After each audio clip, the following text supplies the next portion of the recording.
ወዳጆች ሆይ መንፈስን ሁሉ አትመኑ፣ ነገር ግን መናፍስት ከእግዚአብሔር ሆነው እንደሆነ መርምሩ፣ ብዙዎች ሐሰተኞች ነቢያት ወደ ዓለም ወጥተዋልና።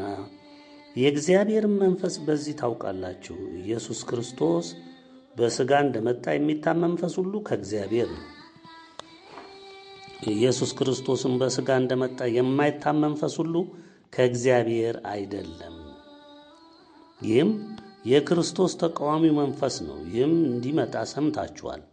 አሁንም እንኳ በዓለም አለ። ልጆች ሆይ እናንተ ከእግዚአብሔር ናችሁ፣ አሸንፋችኋቸውማል።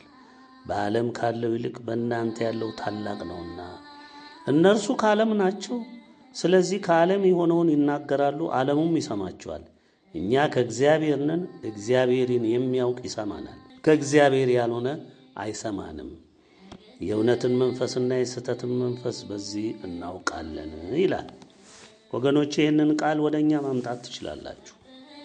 ዛሬ ብዙ ተናጋሪዎች ሞልተዋል፣ ብዙ ፎካሪዎች ሞልተዋል። በእግዚአብሔርም ስም ወደፊት ይሄ ይሆናልም የሚሉ አሉ። ያለውንም ቃል እያጣመሙ እያወላገዱ የሚናገሩ አሉ።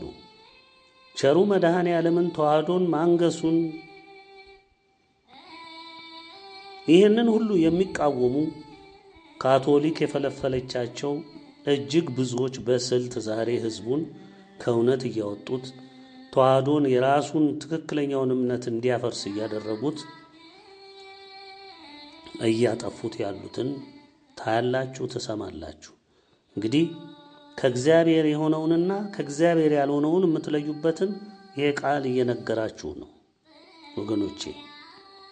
በእግዚአብሔር ቤት ውስጥ ስፍራ ስለያዙ አይደለም፣ ከፍተኛውን ስፍራ ስለተቆጣጠሩ አይደለም፣ ከፖለቲካው ጋር ተጣብቀው እናንተም መረማመጃ አድርገው ቤተ ክርስቲያኖቹን በኃይልም በብልጠትም በዲያብሎስ ተሹመው ዛሬ ተዋሕዶ ኦርቶዶክስ ቤታችን ሙሉ በሙሉ በእነሱ ስር ነው ያለችው። የተሾሙትም የእነሱ አገልጋዮች ናቸው። ካቶሊክ፣ መናፍቅ፣ ተሐድሶ የመሳሰለው ነው ያለው። እነዚህ በሙሉ የተቃዋሚ መንፈሶች ናቸው። ክርስቶስን በተዘዋዋሪም በጥበብም በስልትም እንዲቃወሙ የተመደቡ፣ ጥፋትን እንዲዘሩ የተመደቡ ሰዎች ናቸው። እነዚህን ታውቋቸዋላችሁ። እኛ ዛሬ ከነሱ ጋር ውጊያ ውስጥ ነን። እውነትን እናጠፋለን ብለው ይደክማሉ። እኛ ደግሞ እያሸነፍናቸው መጥተናል። ስላሳደዱን፣ ስለገደሉ፣ ስላሰሩ በዚህ ምንም የሚመጣላቸው ለውጥ አልተገኘም። እግዚአብሔር የበለጠ ባደረጉት ክፋት ልክ፣ በሰሩት ጥፋት ልክ ቁጣው እየበረታ፣ ፍርዱ እየበረታ፣ መቅሰፍቱ እየጠነከረ ስለ ልጆቹም ስለተናገረው ቃልም ሲል ስለ እውነተኛይቱ ቃሉ ሲል ስለ እውነተኛይቱ ተዋሕዶ ቤተ ክርስቲያናችን ሲል እነሆ የቁጣ መቅሰፍቱ ሀብሎ ጀምሯል። ይህም በእኛው መልእክት ባለፈው ጥቅምት እንዲጀመር ሆኗል፣ ተጀምሯል። አሁን በቅርቡም ደግሞ ታዩታላችሁ እንዴት እየጠረገ ወደ ትቢያ እንደሚቀይረው ሁሉን ነገር። ስለዚህ የምትለዩበትን መንገድ በደንብ አስተውሉ። ወዳጆች ሆይ ይላል ቃሉ፣ ፍቅር ከእግዚአብሔር ስለሆነ የሚወደውም ሁሉ ከእግዚአብሔር ስለተወለደ እግዚአብሔርንም ስለሚያውቅ እርስ በርሳችን እንዋደድ ይላል። በእኛ ቤት ያለ ጉድለት ይሄ ነው ወገኖቼ። በቤተሰቦቻችን ውስጥ ያለ ስህተት ይሄ ነው። መሰረታችን ፍቅር ነውና ይህ ቃል ይምከረን። ፍቅር የሌለው እግዚአብሔርን አያውቅም። እግዚአብሔር ፍቅር ነውና በዚህ እግዚአብሔር ፍቅር በእኛ ዘንድ ተገለጠ። በእርሱ በኩል በሕይወት እንኖር ዘንድ እግዚአብሔር አንድ ልጁን ወደ ዓለም ልኮታልና። ፍቅርም እንደዚህ ነው፣ እግዚአብሔር እርሱ ራሱ እንደወደደን ስለ ኃጢአታችንም ማስተሰሪያ ይሆን ዘንድ ልጁን እንደላከ እንጂ እኛ እግዚአብሔርን እንደወደድነው አይደለም። ወዳጆች ሆይ እግዚአብሔር እንዲህ አድርጎ ከወደደን እኛ ደግሞ እርስ በርሳችን ልንዋደድ ይገባናል። እግዚአብሔርን ማንም ከቶ አላየውም። እርስ በርሳችን ብንዋደድ እግዚአብሔር በእኛ ይኖራል፣ ፍቅሩም በእኛ ፍጹም ይሆናል።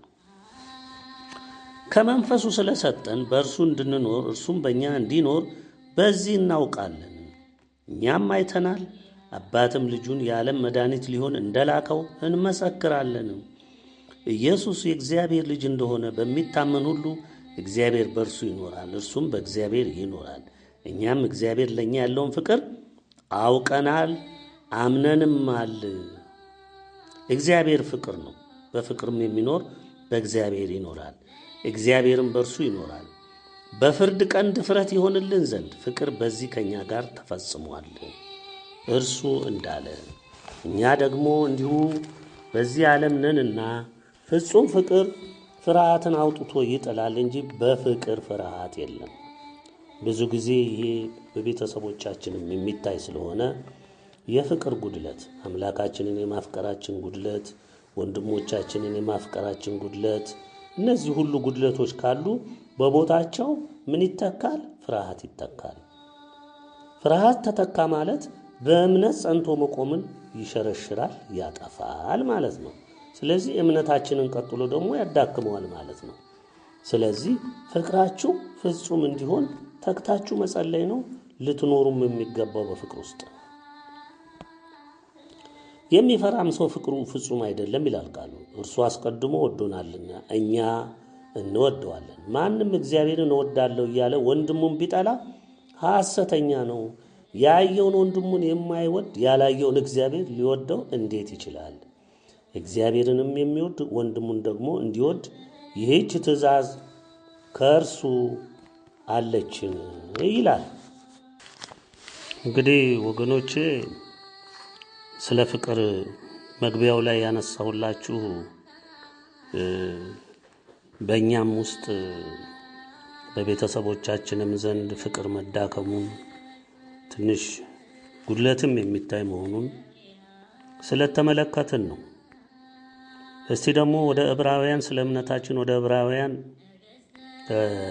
ምዕራፍ 12 እንሂድና ቃሉን እንየው። እንግዲህ እነዚህን የሚያህሉ ምስክሮች እንደ ደመና በዙሪያችን ካሉልን ይላል፣ እኛ ደግሞ ሸክምን ሁሉ ቶሎም የሚከበንን ኃጢአት፣ ልብ በሉ፣ ቶሎም የሚከበንን ኃጢአት አስወግደን። በምንድን ነው የምናስወግደው? በንስሐ አስወግደን የእምነታችንንም ራስና ፈጻሚውን ኢየሱስን ተመልክተን በፊታችን ያለውን ሩጫ በትዕግስት እንሩጥ።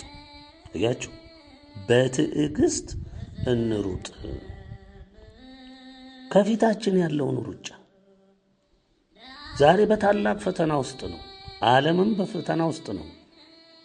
አገራችንም እንደዛው በቁጣና በመቅሰፍት ውስጥ ነው። ወደ ፍርድ የገባ ትውልድ ነው። ልብ ብላችሁ ተመልከቱት። በዚህ ውስጥ እኛ በተረዳነው እውነት ውስጥ ሆነን በትዕግስት ልንሮጥ፣ የፊታችን ያለውን መንገድ ልንገሰግስበት ይገባል። እርሱ ነውርን ንቆ ይላል ቃሉ፣ በፊቱም ስላለው ደስታ በመስቀል ታግሶ በእግዚአብሔር ዙፋን ቀኝ ተቀምጧልና። በነፍሳችሁ ዝላችሁ እንዳትደክሙ ከኃጢአተኞች በደረሰበትን እንዲህ ባለ መቃወም የጸናውን አስቡ። ከኃጢአት ጋር እየተጋደላችሁ ገና ደምን እስከ ማፍሰስ ድረስ አልተቃወማችሁም። እንደ ልጆችም ከእናንተ ጋር ልጄ ሆይ የጌታን ቅጣት አታቅልል፣ በሚገስጽህም ጊዜ አትድከም፣ ጌታ የሚወደውን ይቀጣዋልና የሚቀበለውንም ልጅንም ሁሉ ይገርፈዋል ብሎ የሚነጋገረውን ምክር ረስታችኋል። ለመቀጣት ታገሱ፣ እግዚአብሔር እንደ ልጆች ያደርጋችኋልና። አባቱ የማይቀጣው ልጅ ማን ነው? ነገር ግን ሁሉ የቅጣት ተካፋይ ሆኗልና። ያለ ቅጣት ብትኖሩ ዲቃሎች እንጂ ልጆች አይደላችሁም። ከዚህም በላይ የቀጡን የሥጋችን አባቶች ነበሩ፣ እናፍራቸውም ነበር። እንዴትስ ይልቅ ለመናፍስት አባት አብልጠን ልንገዛና በሕይወት ልንኖር በተገባን። እነርሱ መልካም ሆኖ እንደታያቸው ለጥቂት ቀን ይቀጡን ነበርና፣ እርሱ ግን ከቅድስናው እንድንካፈል ለጥቅማችን ይቀጣናል። ቅጣት ሁሉ ለጊዜው የሚያሳዝን እንጂ ደስ የሚያሰኝ አይመስልም። ዳሩ ግን በኋላ ለለመዱት የሰላምን ፍሬ እርሱም ጽድቅን ያፈራላቸዋል። ስለዚህ የላሉትን እጆች የሰለሉትንም ጉልበቶች አቅኑ። ምከሩ ማለት ነው። ያነከሰውንም እንዲፈወስ እንጂ እንዳይናጋ ለእግራችሁ ቅን መንገድ አድርጉ። ምክራችሁ ሰው የሚሰብር እንዳይሆን፣ ሰው የሚጎዳ እንዳይሆን አድርጉ። ከሰው ሁሉ ጋር ሰላምን ተከታተሉ። አትጋጩ፣ አትጣሉ። የእግዚአብሔር ቅን ፍርድ እንደሆነ ለይቶ ሁሉንም ዋጋ ያስከፍለዋል። ከሰው ሁሉ ጋር ሰላምን ተከታተሉት፣ ትቀደሱም ዘንድ ፈልጉ። ያለ እርሱ ጌታን ሊያይ የሚችል የለምና። የእግዚአብሔር ጸጋ ለማንም እንዳይጎድለው ብዙዎቹም የሚረክሱበት አንድ መራራ ስር ወደ ላይ በቅሎ እንዳያስጨንቅ ሴሰኛም የሚሆን እንዳይገኝ ወይም ስለ አንድ መብል በኩርነቱን እንደሸጠ እንደ ኤሳው ልብ በሉ ለዚህ ዓለም የሚመች ሰው እንዳይሆን ተጠንቀቁ። ከዚያ በኋላ እንኳን በረከቱን ሊወርስ በወደደ ጊዜ እንደ ተጣለ ታውቃላችሁና በእንባ ተግቶ ምንም ቢፈልገው ለንስሐ ስፍራ አላገኘምና። ከመሸ በኋላ ንስሐ የለም። ከመሸ በኋላ ከጠፋ በኋላ ሁሉ ነገር ካበቃ በኋላ ቢጮክ እንባ ቢፈስ ከንቱ ነው። ሰዓቱና ጊዜው እያለ አሁን ደቂቃና ሰከንድ ሳይጠፋ ራስን ማስተካከል፣ በንስሐ መመለስ፣ ወደ ተስፋችሁ በእምነት ወደ ጨበጣችሁ ተስፋችሁ መመለስ፣ መጽናት፣ በግል ለሚፈጠሩ ስህተቶችም እነሱንም እንዲሁ ንስሐ እየገባችሁ ራሳችሁን መጠበቅ ያስፈልጋል። ዛሬ ጎልተው ወጥተዋል አጥፊዎች፣ ክፎች። ከእነሱ ጋር በክርክርና በጭቅጭቅ ጊዜ ማሳለፍ አያስፈልግም። ፍርዳቸው ደጃቸው ስለደረሰ ዋጋ ከፋዩ ስለሆኑ ስለ እነሱ መጨነቅ መታወክ አያስፈልግም። ሊዳሰስ ወደሚችል ወደሚቃጠልም እሳት፣ ወደ ጭጋግም፣ ወደ ጨለማም፣ ወደ አውሎ ነፋስም፣ ወደ መለከት ድምፅም፣ ወደ ቃሎችም ነገርን አልደረሳችሁምና ያንም ነገር የሰሙት ሌላ ቃል እንዳይጨምርባቸው ለመኑ። አያችሁ፣ ገና ከባዱ ቁጣ ከመምጣቱ በፊት እግዚአብሔር በቀለለ ዋጋ፣ በቀለለ ምልክት ተመለሱ፣ ተጸጸቱ፣ ከስተታችሁ ተመለሱ እያለ ይሄው ይናገራል። እኛም እንናገራለን ተልከን። ይሄ ነው ሰዓቱ፣ አሁን ነው። ግን በወቅቱ ዛሬ ይህንን ሁሉ ኃይለ ቃል ስንነግራችሁ አንዳንዶች መቼም ባይሰሙም የሰማችሁት እናንተ ያስተዋላችሁት ግን ሌላ ቢጨመር እንደማትወዱ ግልጽ ነው። እየከበደ ነውና የሚመጣ ሁሉ ነገር። እንስሳ እንኳን ተራራውን ቢነካ ተወግሮ ይሙት የምትለውን ትእዛዝ ሊታገሱ አልቻሉምና ሙሴም እጅግ እፈራለሁ እንቀጠቀጥማለሁ እስኪል ድረስ የሚታየው እጅግ የሚያስፈራ ነበረ። ነገር ግን ወደ ጽዮን ተራራና ወደ ሕያው እግዚአብሔር ከተማ ደርሳችኋል፣ ወደ ሰማያዊቱም ኢየሩሳሌም በደስታም ወደ ተሰበሰቡት ወደ አላፋት መላእክት በሰማያትም ወደ ተጻፉ ወደ በኩራት ማኅበር የሁሉም ዳኛ ወደሚሆን ወደ እግዚአብሔር ፍጹማን ወደ ሆኑት ወደ ጻድቃን መንፈሶች የአዲስም ኪዳን መካከለኛ ወደሚሆን ወደ ኢየሱስ ከአቤልም ደም ይልቅ የሚሻለውን ወደሚናገር ወደ መርጨት ደም ደርሳችኋል። እንግዲህ ልብ በሉ ዛሬ የደረስንበት የሁሉም መፈጸሚያ ጊዜ መሆኑን። ለሚናገረው እምቢ እንዳትሉ ተጠንቀቁ። እነዚያ በምድር ላስረዳቸው እምቢ ባሉ ጊዜ ካላመለጡ ከሰማይ ከመጣው ፈቀቅ የምንል እኛስ እንዴት እናመልጣለን? አዎ ዛሬ ከሚነገረው ትላንትም እየተነገረ ካለው ከዚህ ከምሕረቱ ዘመን 2017 ዓመታት በምሕረት ዘመን ውስጥ ቸሩ መድኃኔዓለም እጁን ለምሕረት ዘርግቶ እስካሁን ቢጠብቅ ልሰሙ ያልቻላችሁ ትውልዶች ሁሉ እንዴት ነው የምታመልጡት? አሁን ተጠንቀቁ። እነዚያ በምድር ስላስረዳቸው እምቢ ባሉ ጊዜ ካላመለጡ ስንት ነቢያት በተናገሯቸው ጊዜ ስላልሰሙ ስንት ቅጣት እንደደረሰባቸው ታውቃላችሁ ነቢያት። ዛሬስ ቸሩ መድኃኔዓለም በአካል መጥቶ የተናገረውን የምትንቁ፣ የምታጥላሉ፣ የምታሳንሱ፣ የምትሸራርፉ እንዴት ነው የምታመልጡት? ካላመለጡ ይላል ከሰማይ ከመጣው ፈቀቅ የምንል እኛስ እንዴት እናመልጣለን? የምንል እኛስ እንዴት እናመልጣለን? በዚያም ጊዜ ድምፁ ምድርን አናወጠ። አሁን ግን አንድ ጊዜ ደግሜ እኔ ሰማይን አናውጣለሁ እንጂ ምድርን ብቻ አይደለም ብሎ ተስፋ ሰጥቷል። ዳሩ ግን አንድ ጊዜ ደግሜ የሚል ቃል የማይናወጡትን ጸንተው እንዲኖሩ የሚናወጡት የተፈጠሩ እንደሚሆኑ ይለወጡ ዘንድ ያሳያል። ስለዚህ የማይናወጥን መንግሥት ስለምንቀበል በማክበርና በፍርሃት እግዚአብሔርን ደስ እያሰኘን የምናመልክበትን ጸጋ እንያዝ። አምላካችን በእውነት የሚያጠፋ እሳት ነውና ይለናል ቃሉ። ወገኖቻችን፣ ቤተሰቦቻችን፣ የኢትዮጵያ ዓለም ብርሃን ቤተሰቦች፣ ቅን የዋህ ትሑት ሕዝቦች እንደምን ሰነበታችሁ? ቸሩ መድኃኔ ዓለም ቅድስተ ቅዱሳን ድንግል እናታችን የተመሰገኑ ይሁኑ። አሁንም ደግሜ ይህንን እላችኋለሁ። እንዴት ሰነበታችሁ ምለው ደግሜ ወቅቱ እጅግ ክፉ ወቅት ስለሆነ ነው። ፈተና የበዛበት ጊዜ ስለሆነ ነው። አይዟችሁ፣ ጽኑ፣ በርቱ ወገኖቼ፣ የእግዚአብሔርም የድንግልም ቤተሰቦች። በአሁኑ እጅግ በከፋ ሰዓት የእግዚአብሔር ቁጣ እየበረታ በመጣበት ጊዜ የእግዚአብሔርን የፍርድ ቃል ንቆ አቃሎ ንስሐን ንቆ ክዶ እንደ ሶዶምና ኖህ ዘመን ሰው በብዙ ሺህ እጥፍ በሚበልጥ ዓመፅ፣ ክህደት፣ ምንዝርና፣ ደም ማፍሰስ ተነክሮ የምታዩት ትውልድ መሃል ሆናችሁ ነፍሳችሁን ዙሪያችሁን በከበባችሁ ዲያብሎስና ክፉ ሥራው ያስጨነቃችሁ የእግዚአብሔርን መታደግ የትንሣኤው ተስፋውን እየጠበቃችሁ ያላችሁ ወገኖቼ በርቱ፣ ጽኑ፣ አትናወጡ። የዲያብሎስ ጉልበቱ በከፍተኛ ደረጃ ደግሞ ምላሱ ነውና የእሱን ከንቱን ቶፈንቶም አታዳምጡ። መከራም፣ ፈተናም፣ ስደትም፣ እንግልትም ሁሉም ያሳዝናል። በእግዚአብሔር በመታመን በቸርነቱ ሥራ መጽናት ይገባችኋል። በአካል የሚደርስባችሁ ጉዳት፣ እምነታችሁን የሚፈታተነው የምላስ ጅራፍ፣ በተለያየ ዘዴ ዲያብሎስ በወኪሎቹ አማካይነት የሚያደርስባችሁ ጥቃት ሁሉም ያስመርራሉ። እርግጥ ነው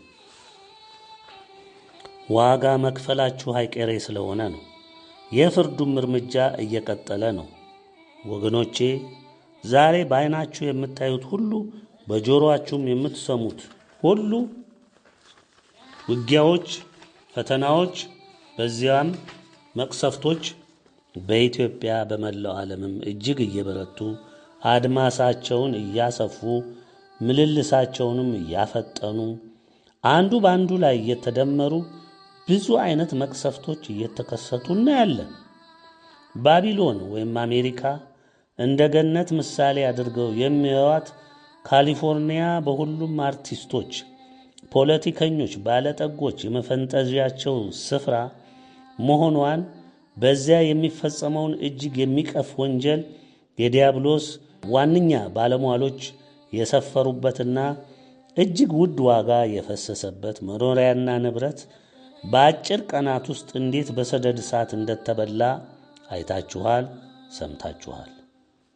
መቅሰፍት ሲጀምር ይውላችሁ እንዲህ ነው። ይህ ጅምር እንጂ እጅግ የበረታው ሰውንም ንብረቱንም ትምክህቱንም ጭምር ጠራርጎ የሚበላ መቅሰፍት በተለያየ አይነትና መጠን ገና ይመጣል። ምድርንም የክፉውን ትውልድ በሙሉ ይበላል። የባቢሎን ዕጣ ከምድር መጠረግ ስለሆነ ገና ጀመሩት እንጂ መቼ ጨረሱት? ገና ምን ታየ? የኢትዮጵያ ዓለም ብርሃናዊ መንግሥት ምንነት እየጠፋችሁ እያለቃችሁ እየደቀቃችሁ ይገለጥላችኋል። እሳት እየበላችሁ መቅሰፍቱ እየጠረጋችሁ አንድም ላታመልጥ ሆነህ እየተቆላህ ያኔ የኢትዮጵያ ዓለም ብርሃናዊ መንግሥት የእግዚአብሔር መንግሥት ምንነት ኃይሉንም ተሰሚነቱንም እግዚአብሔር የተከለው መንግሥት መሆኑንም ገና ታዩታላችሁ። ዲያብሎስ የታመናችሁበት ዘንዶ፣ እነዚህ አንደበቱ የሚወጣውን የሚያንቆረቁርላችሁን የምትሰሙት ሐሰተኛው ነቢይ፣ እነዚህ ሁሉ ተደማምረው እነሱ እንግዲህ ያን ጊዜ ይታደጓችሁ። ገና በ7 እጥፍ እየጨመረ ቁም ስቅላችሁን እያሳየ ይጠርጋችኋል። የትኛውም ሰውኛ ዘዴ ብልሃት አያድናችሁ። ዓለም ገና ምጥ ሊይዛት እየጎረበጣት ነው። የዩክሬንን ጦርነት እዩት፣ የመካከለኛው ምስራቅ ሁኔታን እዩት። ሌሎችንም በቋፍ ላይ ያሉ ትልልቅ ጥፋቶች ለከፋው ጠረጋ እየተንደረደሩ እያሟሟቁ ናቸው። አገራችን ኢትዮጵያም ያለው የጥፋት አመጣጥ በከባድ ደረጃ እያደገ ይገኛል። ባለፈው የጥቅምት 21 2017 መግለጫችን እንደገለጽ ነው። ይህ መግለጫ ማን ያውቃል የጥፋቶች ወይም የቅጣቶች ሁሉ ማስጀመሪያ ቢሆንስ ብለን ነበር። ታዲያ አልሆነም? ሆኗል እንጂ። ከዚህ መግለጫችን ወዲህ በአገራችንም በተከታታይ የታየውን የመሬት ነውጥና እሳተ ገሞራ በውል ለሚያስተውል መጪው ምን እንደሚሆን ግልጽ ምልክት ነው። ታማኝ የእግዚአብሔር ባሮች መሆናችንን ገና ሳትወድ በግድ መከራውን እየተጋትከው ታረጋግጣለህ። ወደ ከፋው ጥፋት ለመሄድህ በየዕለቱ ከሚገጥምህ የአውሬው አገዛዝ በትር፣ የመቅሰፍት በትር፣ የተለያዩ ጥፋቶች ትማራለህ፣ ጉር ትላለህ። መጠኑ ሲጨምር ደግሞ መግቢያ መውጫ ታጣለህ፣ መደበቂያ መሸሸጊያም ታጣለህ። ፍርድህ ነውና እዛው በተደበቅበትም በተሸሸክበትም ታልቃለህ። ሁላችሁም እንደምትገነዘቡት ለጥፋት የተጻፈ ለጥፋት ነውና ምን ቢመክሩት፣ ምን ቢገስጹት፣ ምን ቢወቅሩት፣ ቢገርዙት አይሰማም። አንዴ ለጥፋት የተጻፈ ነውና መገንዘብ የምንችል ሁሉ መረዳት ይገባናልና ለጥፋት የተጻፈ ለጥፋት ነውና ገና በሚታዩ ምልክቶች እንኳ ደንገጥ ብሎ ወዴት እየሄድኩ ነው ብሎ ንስሐ ለመግባት ሲሞክር የሚታይ አንድ የለም። የሚደንቀው ደግሞ ይሄ ነው። በተሰጠችው ጥቂት የንስሐ ጊዜ የሚሮጠው የቀደሙ ወንጀሎቹን አሁንም እነዛን አድሶ ስልት ቀይሮ እንደገና ለከፋ ጥፋትና ኃጢአት ነው የሚሮጠው። ተብትበው በያዙት ኃጢአቶች በመደገፍ ነው እንደገና ሊኖር የሚመኘው። ይህን አስተካክዬ፣ ይህን ጨምሬ፣ ይህን ቀንሼ፣ በዚህ ሸውጄ፣ በዚህ ታጥፌ፣ በዚህ ሄጄ ይላል ብቻ። ዲያብሎስም ያቀብለዋል የውሸት ስልት።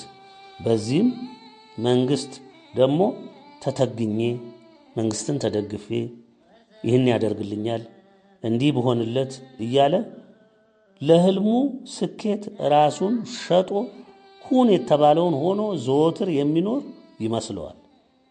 የእንደዚህ አይነት ሰዎች አጠፋፍ ድንገትና አስደንጋጭም ነው። ትውልዱ ደግሞ ይህንን ነው እንደ ስልት የያዘው። ከአንዱ የጨለማ የሚያድጥ መንገድ ወደ ከፋው ማጥና ጨለማ ይገሰግሳል። መንግስት ተብዮም ከአንዱ የጥፋት ቋት ወደ አንደኛው ቋት እንደፈቀደው ያገላብጠዋል።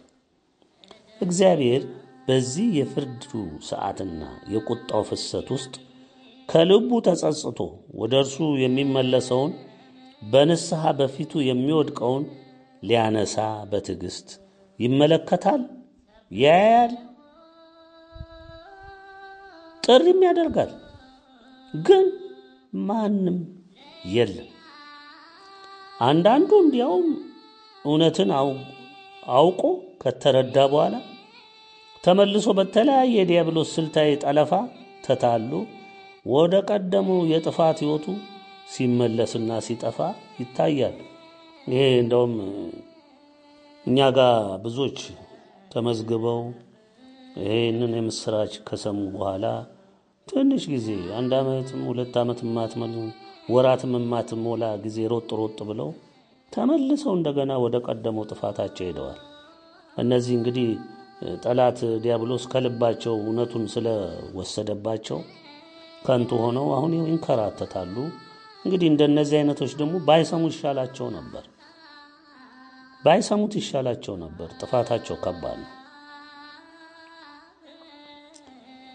ከዚህ በኋላ መልካምን አታስቡት፣ ያመጻችሁን ፍሬ የምትቀምሱበት ሰዓት ነው። ማንንም አታመልጥ። የመንግስት ራስም እግርም እጅም ሁን። በሃይማኖት ተቋም ተደራጅተህና ተከልለህ በመንግስት ተደግፈህ ተደጉመህ ታምነህ ለሰራኸው ወንጀል አሁን ዋጋ መክፈያ ሰዓት ነው። ይሄ ሰዓቱ ነው። በቃ ደጅህ ደርሷል። ሁሉም ነገር ጭንቀትና ውርደት ይቀድመሃል። ከዚያም የመጣልህን የመከራ አይነት ትጎነጫለህ። ግፍን እንደሰፈርከው ልክ ብቻ አይደለም፣ እንደ ትዕቢትህና እንደ ንቀትህም ተመዝኖ በብዙ መቶ እጥፍ ተባስቶ የምትከፍልበት ዕዳ በፊትህ ቆሟል። ይሄ ግድ ነው። ማንም ሆናችሁ ማንም የትም ሽሽ፣ በየትኛውም ዓለም ሩጥ፣ ይሄ የማይቀር ጉዳይ ነው። ጥፋቶች እየጨመሩ እንጂ እየቀነሱ የማይሄዱት ለምንድን ነው? እስኪ ጥቂቶችን እንመልከት። መንግስት ማን ነው? ግልጽ ነው። ሌላ ስም አያሻውም። ዲያብሎስ የቀደመው እባብ ነው። ሁሌም ፍጅትን፣ እልቂትን፣ ጦርነትን፣ የዘር መተላለቅን፣ አንድን ዘር አንግሶ ሌላውን ሁሉ በየተራ መፍጀትን እንደ አገዛዝ ዘዴ እንደ ትክክል ምግባር ቆጥሮ የሚፈጽም የሚያስፈጽም ባደረገው ክፉ ሥራው የሚመጻደቅ ነው። ዛሬ እኛም በሀገራችን ብናይም ይህ ምግባር እኛ ደርሶብን ከፍቶ ብናየውም ዓለም በሙሉ በዚሁ የዲያብሎስ ጥፋት የተተበተበና የጠፋ ሆኗል። ወደ መጨረሻው ጥፋትም እየገሰገሰ ይገኛል።